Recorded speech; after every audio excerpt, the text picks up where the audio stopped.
Kenapa anda hidup di dunia ini? Tujuannya apa? Yang membuat kita lalai, kita hidup seperti, mohon maaf, manusia, banyak manusia, tidak semua, banyak manusia hidup sekarang seperti binatang. Makan, minum, tidur. Makan, minum, tidur. Kerjaannya pun hanya untuk menutupi hawa nafsu. Kerjaannya dan cari dunia untuk hanya syahwatnya.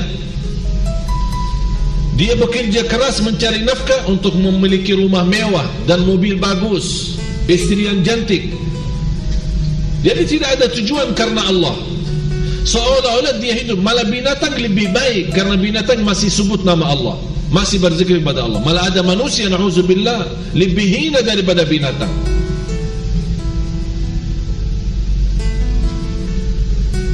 Allah menciptakan malaikat dengan cahaya,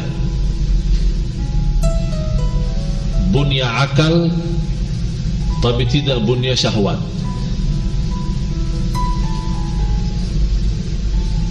Allah ciptakan jin dan syaitan, bunya syahwat tapi tidak bunya akal.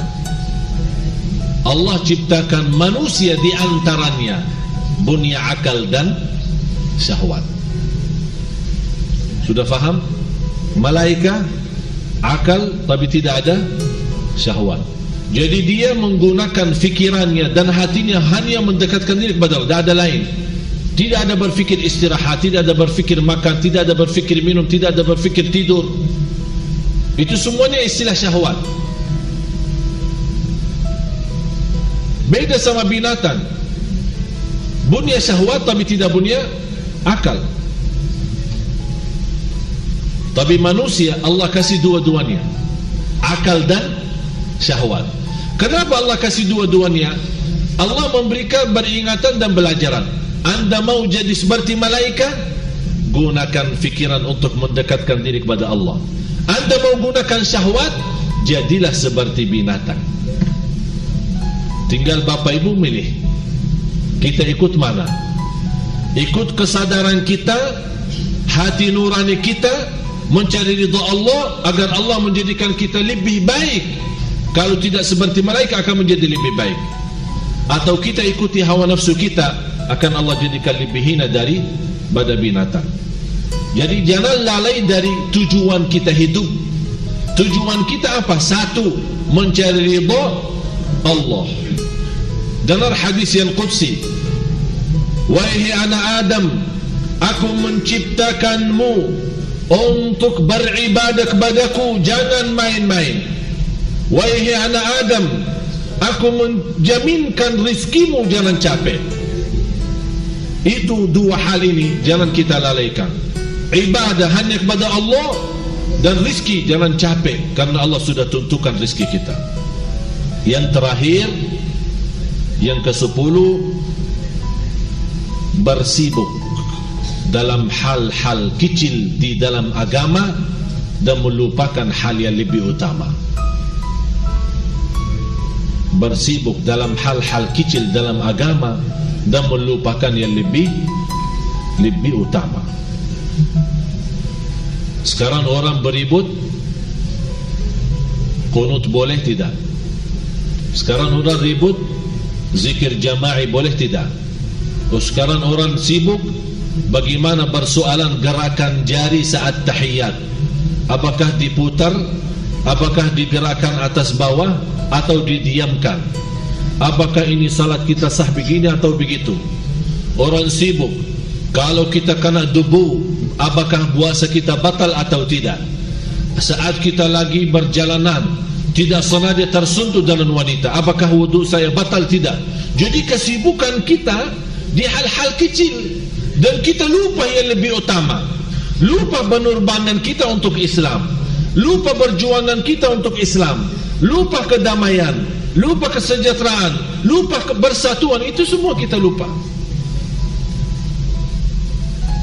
Jadi harus Bapak Ibu mempelajari agama dan bisa memiliki pemahaman, membedakan mana yang utama, mana yang lebih utama.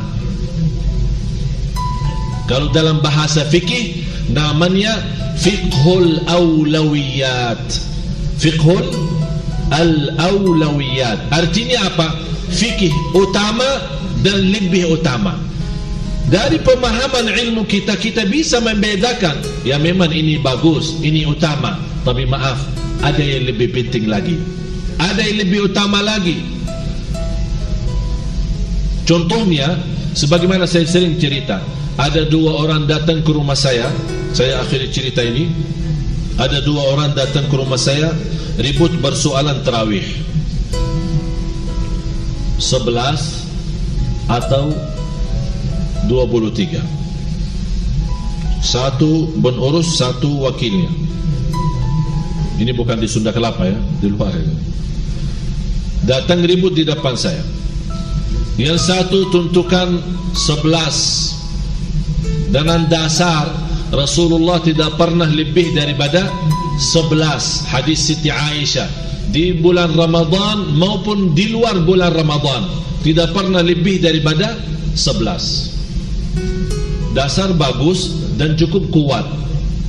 Yang satu lagi punya dasar, Rasulullah juga bersabda, salat malam 2 rakaat, 2 rakaat, 2 rakaat, sampai kalau takut subuh tutup dengan witir. Berarti tidak ada batas. Tapi kenapa dibatasi 23? Dasarnya dan contohnya Masjidul Haram dan Masjid Nabawi. Mereka di sana salat 23. Masa selama ini mereka yang sebagai ulama besar yang memahami agama lebih daripada kita, masa tidak memiliki dasar yang kuat? Kenapa mereka jual 23 rakaat? Jadi ribut di depan saya, enggak, saya tuntukan 11, enggak, 23. Ribut sampai tarik-tarik. Saya bilang, datang bertanya, minta jawab atau mau ribut? Kalau mau ribut pulang aja lah, tidak usah ribut di depan saya. Kalau mau jawabannya, duduk dulu. Tidak, kita mau cari jawabannya, silahkan duduk, saya akan kasih jawaban. Berdua tenang saja. Habis mereka tenang, saya bilang begini, begitu selesai salat Isya, Bapa berdiri dan berikan pengumuman kepada jamaah, mohon maaf, tidak ada salat tarawih, kami tutup masjid. Itu jawaban saya. Kenapa? Karena di sini memang tarawih utama, tapi yang lebih utama adalah persatuan. Yang lebih utama adalah kedamaian. Ternyata sunnah tarawih menakibah fitnah, beributan, berpecahan, tidak usah tarawih, udah masing-masing di rumah, selesai masalah. Itu namanya fikhu utama dan yang lebih utama. Harus kita fahami seperti itu. Jangan kita ribut satu persoalan. Memang persoalan itu memang pemahaman kita itu utama dan penting, tapi ternyata ada juga yang lebih penting dan lebih utama. Kalla bal rana ala qulubihim ma kanu yaksibun. Jadi usaha dan perbuatan kita adalah yang menghalangi kita dari Allah. Tertutup hati kita. Lama-lama karena sudah tertutup hati kita, saat kita menghadapi sebuah kejadian yang tidak menenangkan hati kita, apa yang keluar dari mulut kita? Allah tidak adil, Allah tidak baik sama saya, Allah yang mentakdirkan saya berbuat riba, Allah yang mentakdirkan saya berbuat zina. Seolah-olah saat kita berdosa dan maksiat, kita lembarkan kepada Allah yang salah, bukan kita yang salah. Tapi saat kita berbuat baik, ya Allah saya sudah baik, ya Allah saya sudah salat malam. Tapi begitu salah dan maksiat, ya Allah, disalahin Allah. Itu tanda akidah rusak. Hati-hati. Harus kita kembali kepada fitrah kita. Ini yang menjadi bahasan saya besok, InsyaAllah di TV One ketemu insyaAllah. Besok di TV One jam 1 siang bahasan saya itu, fitrah manusia yang sebenarnya apa? Fitrahnya kesempurnaan yang Allah berikan apa? Kenapa sekarang hidup manusia sudah kacau? Karena kita yang membuat kacau, bukan Allah. Malah justru Allah memberikan yang terbaik dalam segala hal. Ucapan pun yang berikan oleh Allah yang terbaik. Tapi yang merusak langkah pertama, yang merusak dan memberikan akidah yang rusak itu dulu, karena saat kita dilahirkan masih suci kan? Yang memberikan masukan siapa? Pertama kali siapa? Orang tua. Karena yang membawa anak sampai dia dewasa adalah orang tuanya. Oleh karena itu jangan heran kalau kita lihat ada orang masih megang budayanya, dia tidak peduli Islam menerima atau Islam tidak menerima, tapi langsung dia mengucapkan ini kebiasaan kakek nenek saya. Dia membela sampai mati, tapi dia tidak akan mau bersedia membela sampai mati Islam. Dia tidak akan bisa, karena sudah dibiasakan. Beda sama sahabat Rasulullah. Anak umur 18 tahun bisa menjadi memimpin tentara di dalam perang. Panglima umur 18 tahun. Sekarang kita umur 18 tahun apa? Ribut di pintu masuknya lapangan Senayan, ribut mengkajar-kajar orang Inter Milan. Saya pas di malam itu ada satu jamaah punya acara di hotel mulia.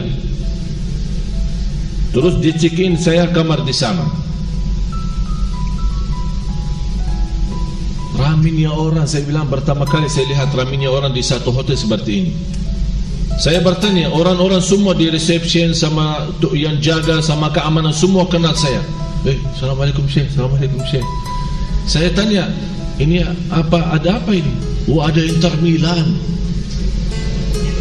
Sambil bangga ada Inter Milan. Sepertinya ada orang-orang sahabat Rasul yang datang atau siapa gitu. Ada Inter Milan gitu. Orang semua ribut di luar. Belum polisi, belum keamanan ketat, masuknya keluar aja susah. Anak-anak kita yang barangkali malamnya itu ibunya salat malam, berdoa, baca Al-Quran, anaknya, "Mah, saya mau ini ikut nonton di Senayan ya." Ya, hati-hati sayang. Oh, hati-hati sayang lagi. Pulang dengan rasa bangga, bisa dapat tanda tangan orang Inter Milan. Kalau Inter Milan orang Islam semua, alhamdulillah kita berjuangkan untuk orang Islam. Tapi ternyata musuh orang Islam. Dan inilah cara orang Yahudi, sistemnya meributkan umat Islam kesibukan dalam permainan bola itu, biar dia tinggalkan Islamnya. Ini salah satu perjuangan orang Yahudi.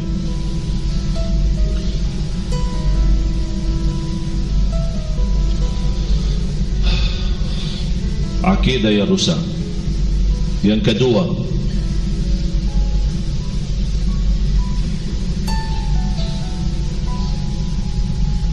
syirik,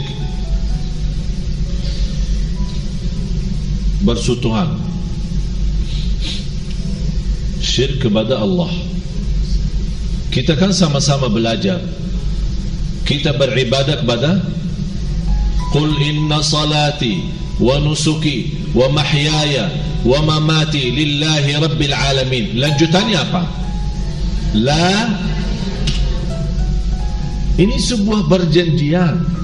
Jadi bukan kita akui hidup dan mati kita lillah, bukan hanya lillah, la syarika lahu, tidak ada siapapun, besar maupun kecil, kaya maupun miskin, pejabat maupun biasa, tidak ada siapapun yang diberikan apa-apa dari ibadah, hanya kepada Allah. La syarika lahu. Oleh kerana itu kalau dibaca boleh disambung langsung, Qul inna salati wa nusuki wa mahyaya wa mamati lillahi rabbil alamin la syarika lah.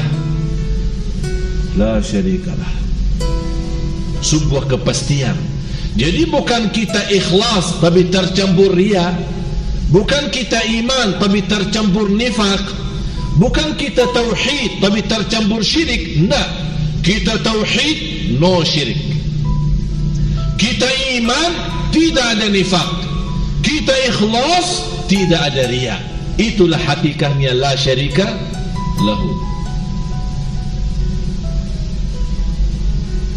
Sekarang alasannya untuk melancarkan usaha pergi ke tukang dukun. Untuk suaminya tidak nikah lagi, pergi ke tukang dukun. Untuk supaya mendapatkan rumah yang aman, pergi ke tukang dukun. Untuk kita bisa mendapatkan perhatian banyak orang, pergi ke tukang dukun. Dibacakan di cincininya. Ini ada cincin. Ini kalau ini cincin Madinah ya, alhamdulillah tidak usah dibacain.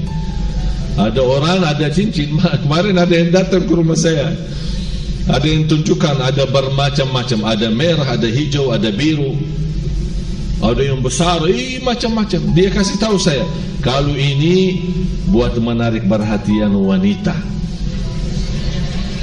Saya bilang alhamdulillah, saya cukup tertarik, tidak perlu pakai cincin. Dia kasih tahu, kalau yang ini di mana antum punya barang mau jual, walaupun orang tidak mau, tetap beli. Yang penting antum bawa. Terus saya bilang, bagaimana saya bawa cincinnya?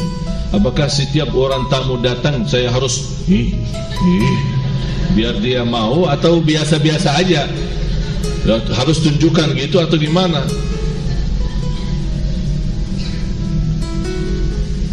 Malah yang lucunya, ada seorang ibu, tapi alhamdulillah bukan jamaah Sunda Kelapa, tapi seorang ibu sana jauh sudah sana lah. Dia pernah mendengar suaminya nikah lagi. Dia pergi ke tukang dukun, minta tolong. Mohon maaf ya, ini cerita benar ini. Minta tolong ini, Mbak, saya minta obat biar suami saya tidak bisa berhubungan sama istrinya yang baru. Siap, boleh. Berapa? 5 juta. Bayar 5 juta. Dikasih obat. Ternyata resep obatnya itu ada waktu tertentu atau cara tertentu. Ibu itu salah. Ternyata berlebihan. Akibatnya apa? Bapak itu tidak bisa berhubungan sama dia juga. Datang lagi, ini sekarang gimana ini? Saya bilang minta tolong, jangan sama yang kedua, jangan sama saya. Ternyata salah. Itulah akibatnya. Kalau kita tawakal kepada selain Allah, Allah akan mengkecewakan kita.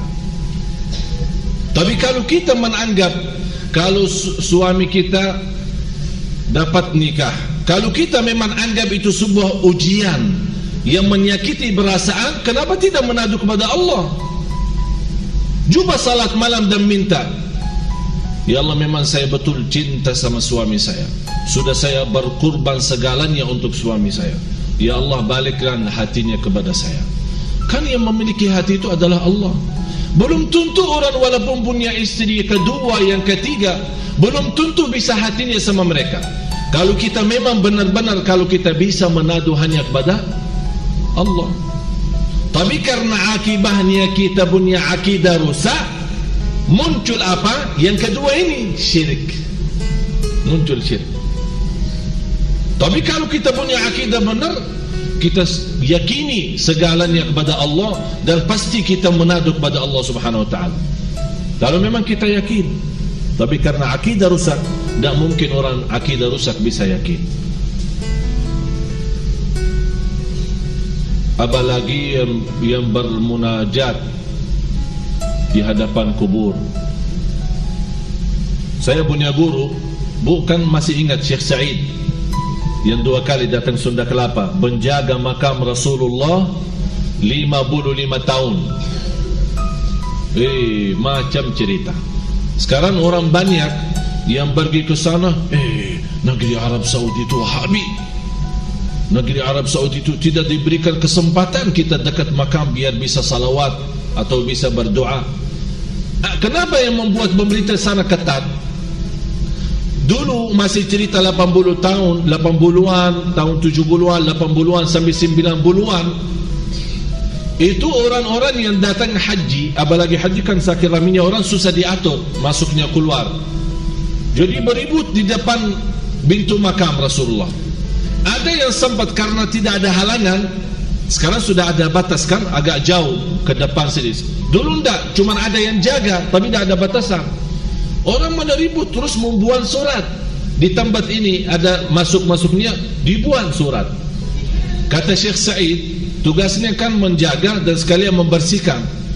Pas selesai jamaah keluar, yang dulu masih Nabi kan dikunci. Masih ingat ibu-ibu kan dikunci kadang-kadang malam. Sekarang sudah ada perintah dari raja bebas 24 jam.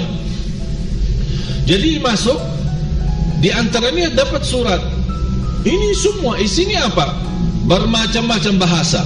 Bahasa Arab, bahasa Indonesia, bahasa Turki, bahasa bermacam-macam bahasa. Semuanya, ya Rasulullah, saya sudah lama nikah, 12 tahun belum bisa punya anak. Kasih saya anak dong. Maaf, ini dong tambahan dari saya.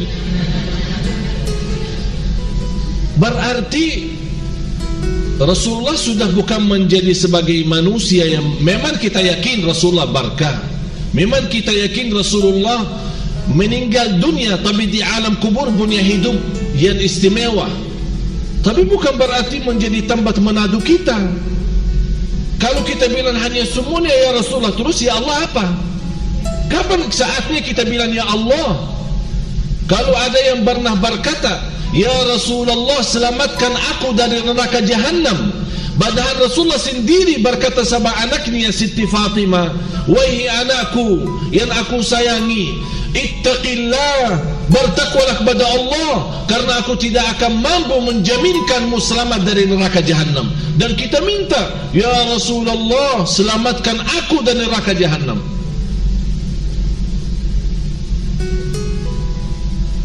Ini sering dibacakan pas maulid, apalagi baca berzanji. Karena isinya tidak semua sama. Ada memang isinya baik, ada muji Rasul, mendoakan Rasul, bersalawat kepada Rasul baik.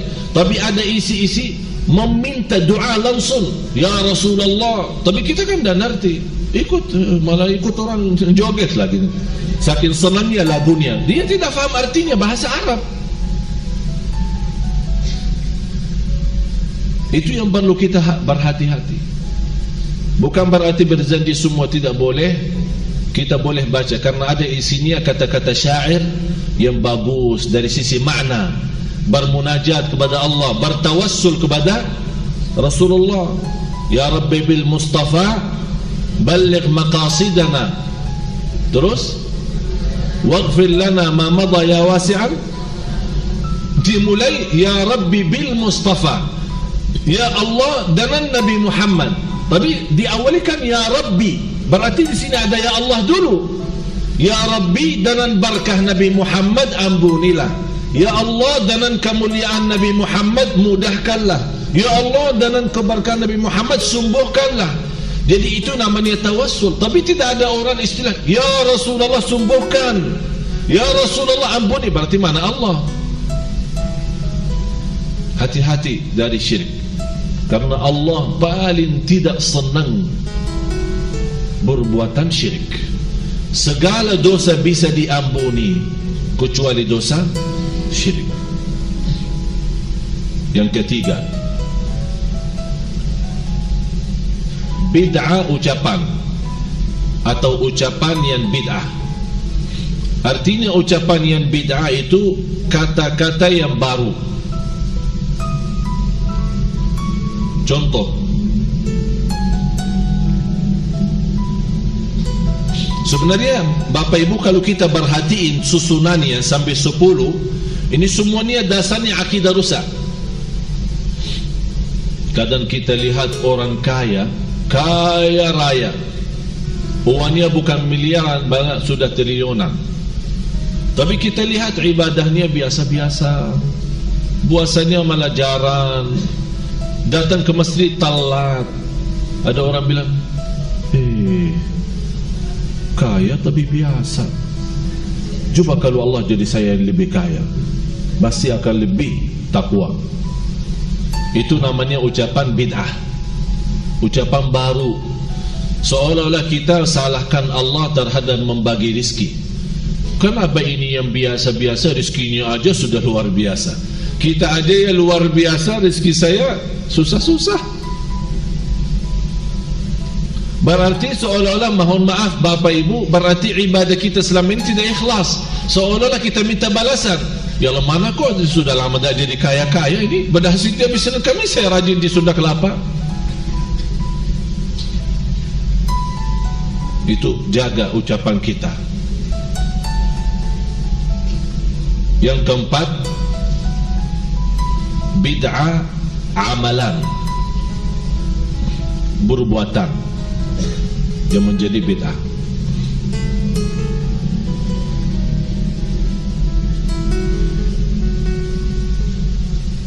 Contohnya apa? Orang-orang begitu masuk rumah baru harus disiram darahnya ayam di depan pintu rumah. Itu kan perbuatan kan? Memang dia punya keyakinan kepada Allah, tapi kenapa dia siram? Diselamatkan dari hantu katanya. Malah tukang bangunan, ini saya pernah dengar cerita itu di Lombok.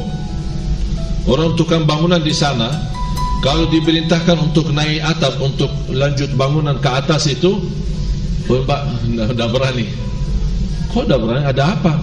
Harus sembelih ayam, Pak. Kalau sembelih ayam di sini dan siram darahnya baru saya naik. Kok gitu ceritanya? Termasuk sekarang bermacam sesajen, juru kunci. Allah tunjukkan Merapi tetap meletus walaupun ada juru kuncinya. Biar ada perbuatan macam itu jangan dipercayai. Tapi tetap walaupun Allah takdirkan dia meninggal dunia dan mewakili sekarang orang baru lagi juru kuncinya, masih tetap masyarakat menerima dan percaya. Itulah gara-gara perbuatan amalan bid'ah yang lama-lama menjadi kufur kepada Allah. Orang-orang bawa bermacam makanan sesajen ke depan laut biar diselamatkan. Pada dari salat malam bersedekah, mengangkat tangan, karena air laut kan makhluk Allah. Kalau Allah belum izinkan apa-apa, dia tidak bisa berbuat apa-apa. Kita ucapkan la haula wa quwwata illa billah, gunung dan batu dan air laut pun mengucapkan la haula wa la quwwata illa billah. Dia tidak akan punya upaya dan daya untuk berbuat apa-apa. Malah menarik saya, ada sebuah hadis qudsi, air laut setiap hari, coba Bapak Ibu dengarin, air laut setiap hari 3 kali minta izin sama Allah untuk menghabiskan manusia. Tapi Allah bertahan, jangan dulu. Setiap hari berapa kali? 3 kali. Menurut saya air laut sudah sakit hati sama manusia. Benar-benar kecewa air laut.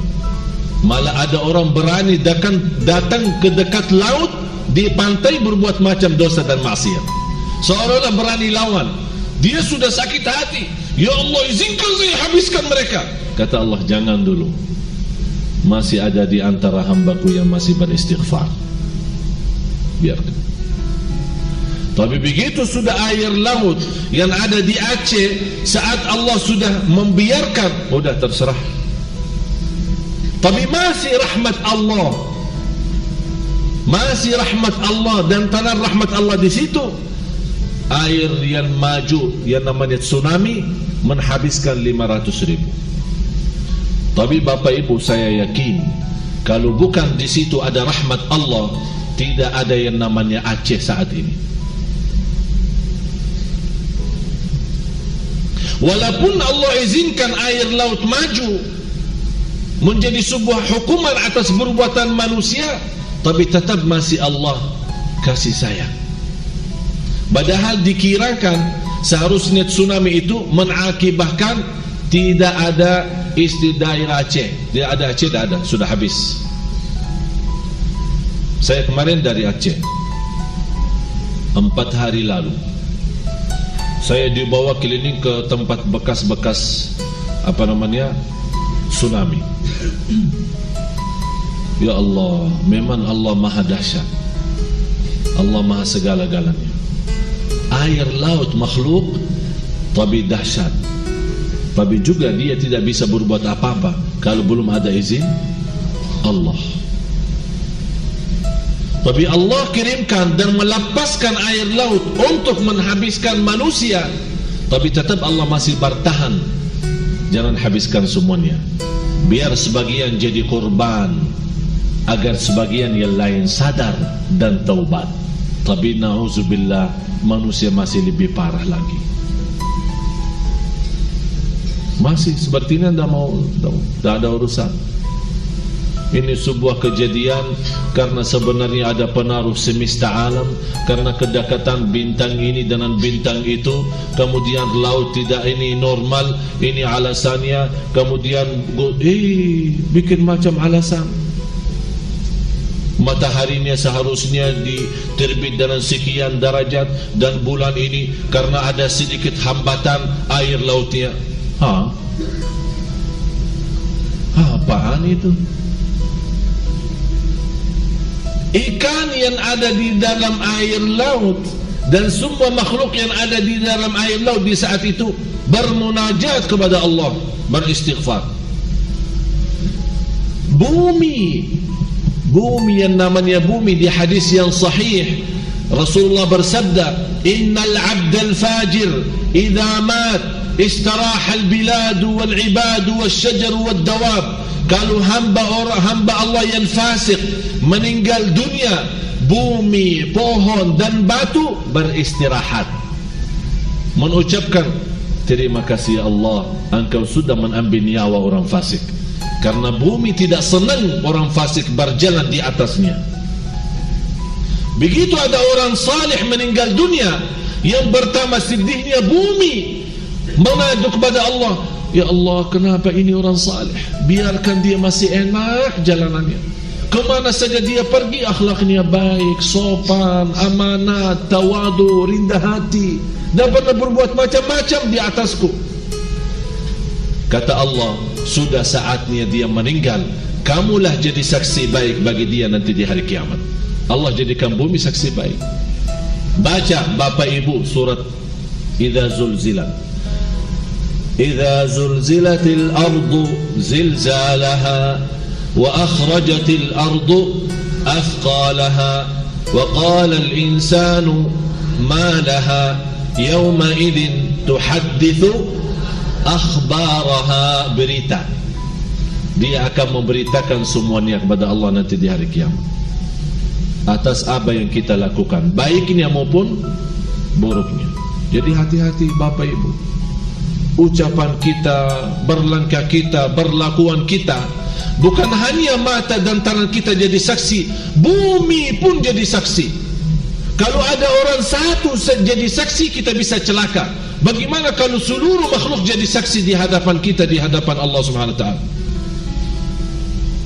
Apabila bumi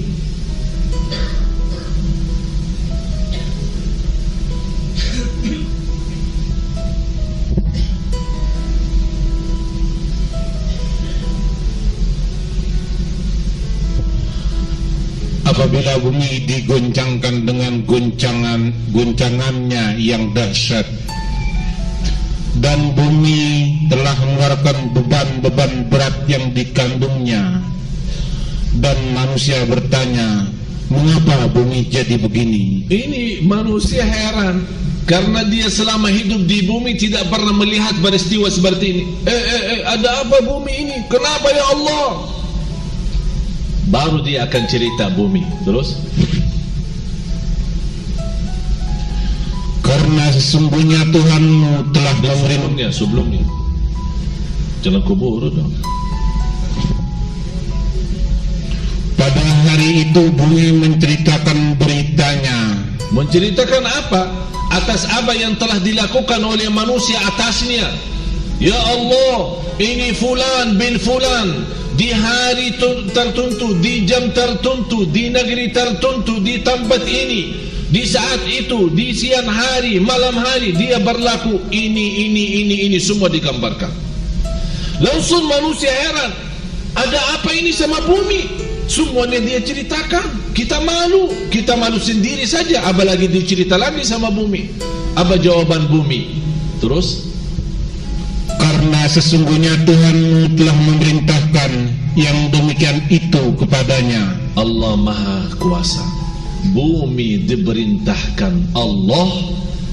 Kira-kira siapa makhluk yang hebat yang bisa memerintahkan bumi berbicara? Hanya Allah Subhanahu wa ta'ala. Yang kelima, dosa besar yang tersimpan dalam hati kita. Ini salah satu yang menghalangi kita dari Allah. Apa itu dosa besar yang terhalang kita? Dosa besar yang ada di batin kita. Tahu ibu-ibu, bapak-bapak? Hah? Dendam, terus dengki, iri, sombong, dan di antaranya yang terbesar dosa batin adalah sombong.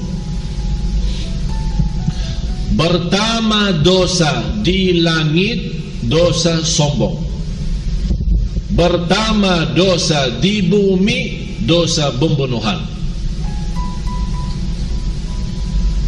Pertama dosa di langit, dosa sombong. Siapa yang sombong? Iblis. Saat diperintahkan oleh Allah sujud kepada Nabi Adam, dia jawab apa? Saya lebih baik dari dirimu, dari si Adam ini. Itu tanda itu apa? Sombong. Karena dia sombong, dia tidak mau bersujud dalam perintah Allah. Sekarang kita lihat, mohon maaf Bapak Ibu, banyak orang sombong. Karena sombong, dia tidak mau bersujud karena Allah. Dia tahu salat itu wajib. Dia tahu diancam orang yang tidak salat, diancam masuk neraka. Dia tahu orang yang tidak salat tidak akan selamat. Dia tahu semua. Tapi karena sudah dalam batinnya, sudah terisi hatinya kesombongan, membuat secara otomatis tidak salat. Bukan dia tidak mau salat, karena sombong yang ada di dalam dirinya. Bagaimana orang sombong mau menjadi rendah? Karena salat ada kerindahan, ruku', apalagi sujud lebih rendah lagi. Ini berarti bertentangan dengan kesombongan. Na'udzubillah. Jadi hati-hati dari dosa batin, dosa besar batin. Sombong, iri, dengki, dendam, yang kita bisa jaga. Artinya Bapak Ibu, ada dosa bisikan.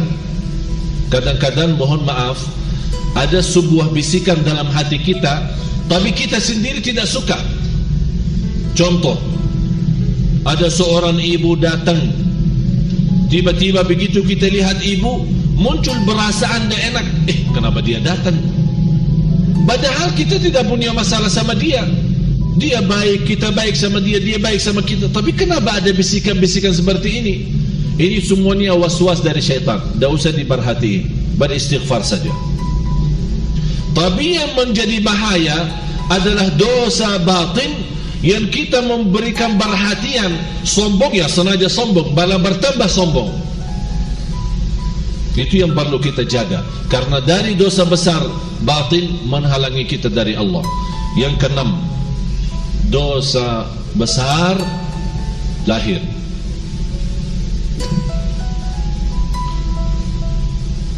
Riba, zina, minum khamar, minuman keras, judi.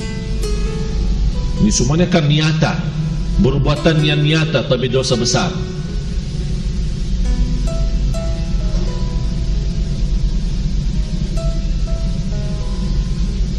Apalagi tersebar di jamaah kita,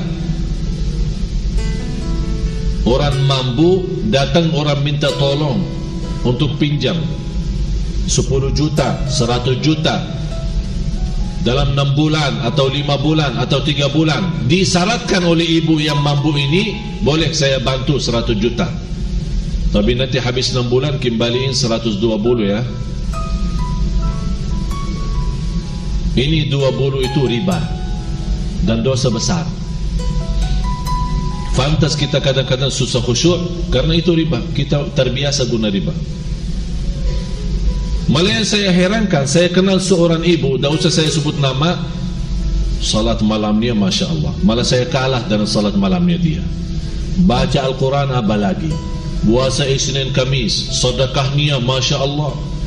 Tapi begitu soal pinjaman, harus ada tambahan 10 juta kembali 12. Kalau mau, tak mau sudah cari orang lain, tak ada urusan.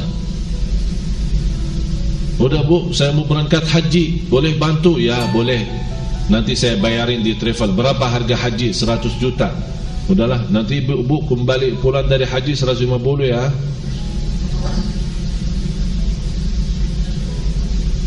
Jadi dia menganggap, oh saya ikhlas bantu orang. Itu bukan namanya ikhlas. Namanya apa ya? Cari duit ya. La haula wala quwwata. Saya selalu jelaskan, 1 kali riba dosanya lebih besar daripada 36 kali zina dengan ibu kita sendiri. Hati-hati Bapak Ibu, jangan terbiasa riba. Punya rezeki yang cukup, tak usah bermuamalah dalam bank yang berbunga-bunga. Punya usaha, jalankan usaha dengan rezeki apa yang ada. Allah berkahi. Jangan kuburu mau jadi kaya, jangan kuburu mencari usaha besar. Semakin bertingkat usaha kita, tapi dalam riba, na'udzubillah. Berarti selama kita hidup, makanan kita, anak kita, keturunan kita, keluarga kita, cucu kita, semuanya dari hasil riba itu. Dan bahaya riba, kalau kita punya modal besar halal, sedikit masuknya riba, hancur yang halal itu. Bahaya itu, bernyakit. Hati-hati. Yang ketujuh, istiqamah atas dosa kecil. Ini istilah baru ya. Ada yang pernah dengar istiqamah atas dosa? Ada orang istiqamah atas dosa. Dosa dia dosa kecil, tapi rutin, ikhlasnya luar biasa, istiqamahnya luar biasa, tapi atas dosa kecil. Walaupun memang dosa itu dosa kecil, tapi karena sering dilaksanakan, dijelaskan oleh ulama, la saghirata ma'al israr.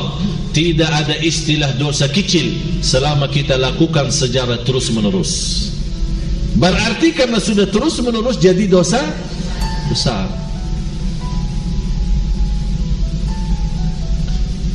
Sekarang saya bertanya Bapak Ibu, rokok dosa enggak? Yang minum rokok angkat tangan. Yang merokok angkat tangan. Bahasa jadi ini satu ini. Ini kita nanti saya susunkan Mbak Aksa yang mungkin jadi sunnah kalam dah boleh rokok. Tak usah kita bicara hukumnya haram maupun makruh. Kalau di Indonesia tersebar rokok makruh ya. Saya tidak mau bahas soal fikihnya, haram atau makruh. Saya bahas dosa atau tidak. Kalau ada yang bilang tidak dosa, angkat tangan. Dosa, sepakat? Setuju? Yang bilang rokok itu dosa, angkat tangan. Tak usah kita bilang haram atau makruh, tak usah, itu persoalan fikih. Tapi yang bilang dosa itu angkat haram, angkat tangan. Sekarang kita tanya lagi, besar atau kecil? Ya, tidak mungkin. Bapak Ibu harus fahami arti besar. Apa arti dosa besar? Arti dosa besar kalau ada ancaman masuk neraka. Barang siapa yang berlaku dosa ini akan masuk neraka, itu dosa besar. Barang siapa yang laku dosa ini tidak akan masuk surga, berarti itu dosa besar. Barang siapa yang berlaku dosa ini akan dilaknati Allah, berarti itu dosa. Jadi kalau ada ancaman terhadap dosa itu, berarti sudah dosa itu besar. Kalau tidak ada ancaman, itu sudah dosa kecil. Itu sudah istilahnya ya, sudah faham ya, beda dosa besar sama kecil. Tapi karena dosa kita sudah setuju dan bersepakat rokok itu dosa, harus kita milih satu-satunya, salah satunya, besar atau kecil. Jelas yang kecil. Tapi kalau kecil yang terus menerus, jadi kita doakan orang yang lagi rokok, semoga Allah sembuhkan dari penyakit itu. Terus yang ke-8, habis ya waktu. Mau sabar ya, ada 3 poin lagi ya, atau kita tunda ya? Gimana Pak? Maju, lanjutkan.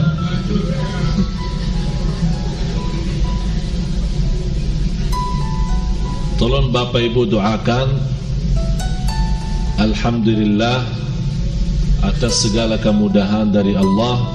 Saya yakin ini semuanya doa Bapak Ibu. Saya kemarin dapat penghargaan dari Bapak Presiden menjadi warga negara Indonesia.